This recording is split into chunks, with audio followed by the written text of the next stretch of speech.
Ahle Sunnat Research Center, enlightening truth and fact. Affiliated with As-Sayyid Muhammad Ashraf Darul Tahqiq wa Tasneef. کیا حضور نبی کریم صلی اللہ علیہ وسلم کے وصال کے بعد آپ کے صدقے طفیل یعنی وسیلے سے دعا مانگنا جائز ہے؟ وہابی اہل حدیث مولوی ایڈوکیٹ فیض صاحب کا دعویٰ ہے کہ حضور صلی اللہ علیہ وسلم کے وصال کے بعد آپ کے صدقے طفیل سے کسی صحابی نے دعا نہیں کی۔ ایڈوکیٹ فیض کا دعویٰ خود انہی کی زبان سے سنتے ہیں۔ دعا مانگتے وقت آپ صلی اللہ علیہ وسلم کے طفیل میں دعا قبول کرو کہنا صحیح ہے یا غلط؟ اور اللہ کو ہم آپ صلی اللہ علیہ وسلم کا واسطہ دے سکتے ہیں دعا قبول ہونے کے لیے؟ بہرحال اچھا سوال کیا۔ کیا رسول اللہ صلی اللہ علیہ وسلم کے طفیل دعا قبول کرو کہنا صحیح ہے کیا؟ تو یاد رکھ لیجئے، رسول اللہ صلی اللہ علیہ وسلم نے امت کو دعا سکھا دی۔ جب یہ کہا اب دعا العبادہ، دعا عبادت ہے، تو عبادت کے تمام تر طریقے رسول اللہ نے بتا دیے، چاہے نماز ہو، روزہ ہو، زکوٰۃ ہو، حج ہو، دعا ہو، تمام چیزوں کے۔ تو جب اللہ کے رسول نے دعا کو عبادت کہا تو عبادت کر کر بتا دی، لیکن رسول اللہ صلی اللہ علیہ وسلم نے کبھی یہ دعا کا طریقہ صحابہ کو نہیں سکھایا۔ اللہ کے زندگی میں صحابہ نے کی رسول اللہ کے، پھر میں کہہ رہا ہوں، لیکن رسول اللہ صلی اللہ علیہ وسلم کے گزرنے کے بعد، وفات کے بعد، رسول اللہ صلی اللہ علیہ وسلم کے اصحاب میں سے کسی نے بھی رسول اللہ صلی اللہ علیہ وسلم کے طفیل سے دعا نہیں کی۔ ہاں، رسول اللہ کی محبت سے آپ دعا کر سکتے ہیں، محبت چونکہ عبادت ہے یہ بھی ایک،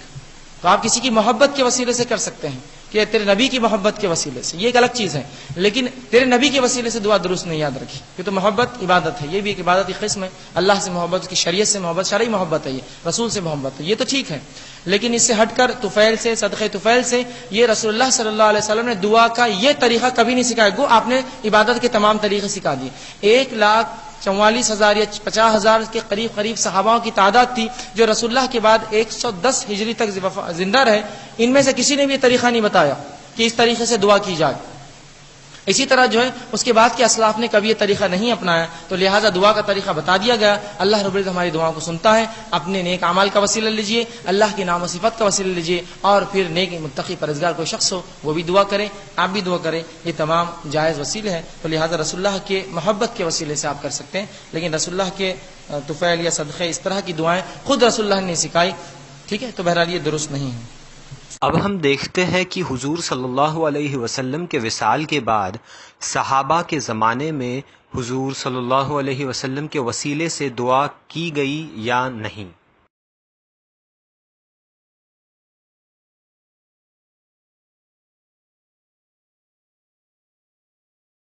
بسم اللہ الرحمن الرحیم والحمد للہ رب العالمین۔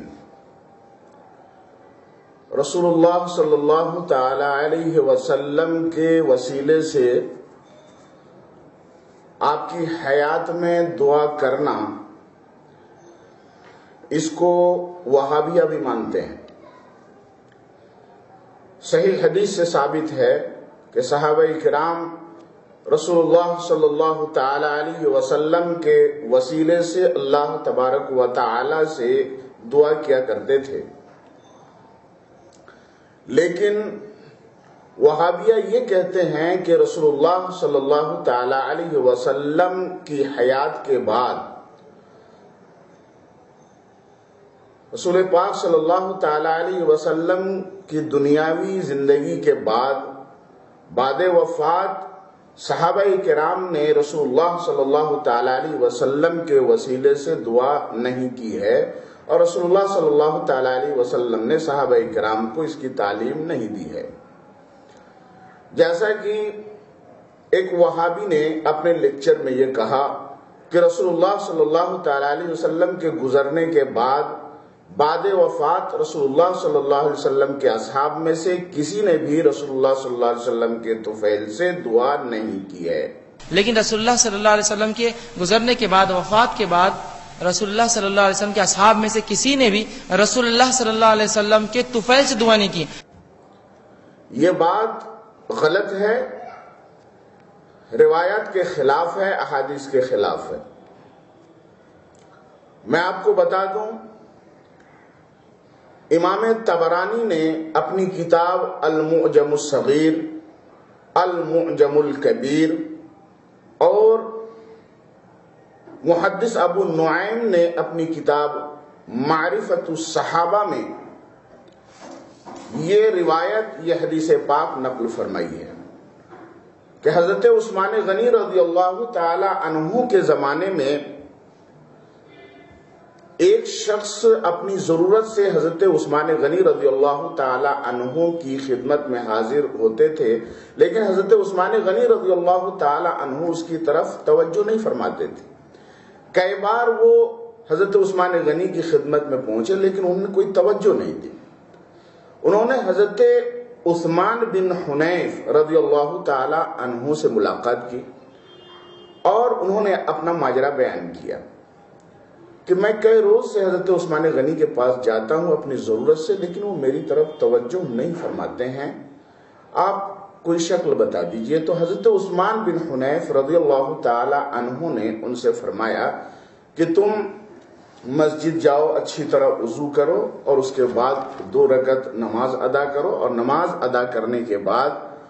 یہ دعا پڑھو، اللہم انی اسألک و اتوجہ الیک بنبیک نبی محمد نبی الرحمہ۔ یہ پوری دعا پڑھو کہ اللہ میں تجھ سے سوال کرتا ہوں اور تیری طرف متوجہ ہوتا ہوں تیرے نبی صلی اللہ تعالی علیہ وسلم محمد رسول اللہ صلی اللہ تعالی وسلم کے وسیلے سے جو نبی رحمت ہیں، اے اللہ تو اپنے نبی کے وسیلے سے میری حاجت پوری فرما دے۔ اس شخص نے یہی عمل کیا اور اس کے بعد جب دوسرے دن وہ حضرت عثمان غنی رضی اللہ تعالی عنہ کے پاس پہنچے تو دربان نے پہلے ہی سے جیسا کہ پہلے ہی سے وہ تیار ہے، اس نے دیکھا تو کہا آپ حضرت عثمان غنی سے ملنا چاہتے ہیں، آئیے تشریف لائیے۔ انہوں نے اندر داخل کیا، حضرت عثمان غنی نے جیسے ہی دیکھا اس شخص کو فوراً اپنی چادر پہ بٹھایا اور اس کے بعد پوچھا تمہاری ضرورت کیا ہے؟ انہوں نے اپنی ضرورت پوری پیش کی تو ضرورت پوری کر دی اور فرمایا کہ جب بھی ضرورت ہو تم میرے پاس آ جانا۔ وہ خوشی خوشی حضرت عثمان بن حنیف رضی اللہ تعالی عنہ کے پاس وہ شخص پہنچا اور اپنا ماجرا سنایا کہ آج میری ضرورت حضرت عثمان غنی نے پوری کر دی، آپ نے جو عمل بتایا اس عمل کے وسیلے سے نبی پاک صلی اللہ علیہ وسلم کے وسیلے سے میرا مقصد پورا ہو گیا۔ تو حضرت عثمان بن حنیف رضی اللہ تعالی عنہ نے یہ فرمایا کہ جو طریقہ دعا کا میں نے آپ کو بتایا یہ طریقہ رسول اللہ صلی اللہ تعالی علیہ وسلم نے اپنی حیات میں ایک نابینا صحابی کو بتایا تھا، اور اس نابینا صحابی نے نبی پاک صلی اللہ تعالی وسلم کے وسیلے سے اس طریقے سے دعا کی تھی تو ان کی بینائی واپس آ گئی تھی، اس لیے میں نے یہ طریقہ بتایا۔ اس حدیث پاک سے یہ صاف ظاہر ہے کہ رسول پاک صلی اللہ تعالی علیہ وسلم نے اپنے وسیلے سے دعا کا جو طریقہ نابینا صحابی کو بتایا تھا وہ طریقہ صرف آپ کی حیات کے ساتھ خاص نہیں تھا بلکہ آپ کی حیات کے بعد بھی وہ طریقہ رائج تھا۔ جب ہی حضرت عثمان بن حنیف رضی اللہ تعالی عنہ نے ایک شخص کو یہ طریقہ بتایا اور یہ فرمایا کہ یہ طریقہ نبی پاک نے ایک نابینا صحابی کو بتایا تھا، اس سے تو صاف واضح ہو گیا کہ رسول پاک صلی اللہ تعالی وسلم کی حیات کے بعد بھی آپ کے وسیلے سے دعا کرنے کا جو طریقہ ہے آپ کے وسیلے سے یا آپ کی حیات کے بعد بھی صحابہ کرام میں رائج تھا اور صحابہ کرام اس طریقے سے دعا کیا کرتے تھے۔ ایک بات میں اور بتا دوں کہ یہ وہابی شخص نے یہ کہا کہ دعا عبادت ہے،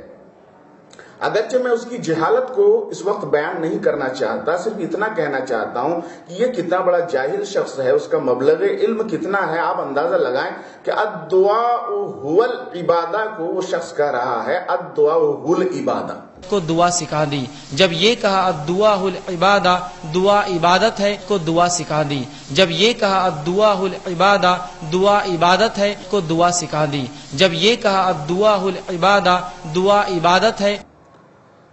خیر، یہ شخص یہ مان رہا ہے کہ دعا عبادت ہے. اللہ کے رسول صلی اللہ تعالی وسلم نے فرمایا دعا عبادت ہے، اور جب عبادت ہے تو اللہ کے نبی نے عبادت کر کے بتا دیا، اس کا طریقہ بتا دیا. اب اس شخص کو یہ سمجھایا جائے کہ جب دعا عبادت ہے اور عبادت کا طریقہ نبی نے بتا دیا ہے تو وہ شخص یہ بتائے، وہ وہابی شخص یہ بتائے کہ جو طریقہ عبادت کا رسول اللہ صلی اللہ تعالی وسلم نے صحابہ کو بتایا وہ طریقہ کیا آپ کی حیات کے بعد بدل جائے گا؟ عبادت کا طریقہ جو نبی نے اپنی حیات میں بتایا وہ طریقہ آپ کی حیات کے بعد بھی رائج رہے گا. تو جو دعا کا طریقہ نبی نے صحابہ کو اپنی حیات میں بتا دیا، آپ کی حیات کے بعد بھی وہ دعا کا طریقہ وہ رائج رہے گا. اگر وہ رائج نہیں ہے تو اس پر دلیل کیا ہے؟ وہابیہ کے پاس کوئی ایسی دلیل نہیں ہے. میں پوری جماعت وہابیہ کو چیلنج کرتا ہوں، کوئی ایک روایت چاہے ضعیف صحیح وہ ثابت نہیں کر سکتے، دکھا نہیں سکتے کہ اللہ کے رسول صلی اللہ تعالی وسلم نے صحابہ کرام سے یہ فرمایا ہو کہ میرے وسیلے سے میری حیات میں تم دعا کیا کرو لیکن میری وفات کے بعد میرے وسیلے سے دعا نہ کیا کرو.